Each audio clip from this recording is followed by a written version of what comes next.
Baahubali Rajamouli cinema ఆ పైన sequel ఇక అంతకంటే క్రేజీ ప్రాజెక్ట్ ఉంటుందా?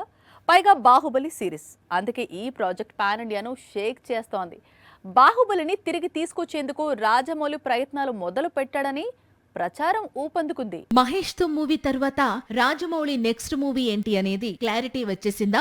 ఇండస్ట్రీ వర్గాలైతే ఆల్రెడీ ఖరారు చేసేశాయి. సూపర్ స్టార్ తో మూవీ తర్వాత రాజమౌళి బాహుబలి 3తో తిరిగొచ్చే అవకాశాలు ఎక్కువగా ఉన్నాయట. బాహుబలి 1, బాహుబలి 2 ఈ రెండు భాగాలను కలిపి రాజమౌళి ప్రస్తుతం ఎపిక్ పేరుతో ఒకే భాగంగా విడుదల చేయబోతున్నాడు. అక్టోబర్ 31న ఈ చిత్రం విడుదల కానుంది. అయితే ఎపిక్ క్లైమాక్స్ లోనే బాహుబలి 3 అనౌన్స్మెంట్ ఉంటుందని జోరుగా ప్రచారం సాగుతోంది. బాహుబలి 2 రిలీజ్ సమయంలోనే బాహుబలి 3 స్టోరీ ఐడియా ఉంది అన్నాడు రాజమౌళి. అంతేకాదు ఈ మధ్య కట్టప్ప కథనే ప్రత్యేకంగా తెరకెక్కించబోతున్నారనే ప్రచారం కూడా సాగింది.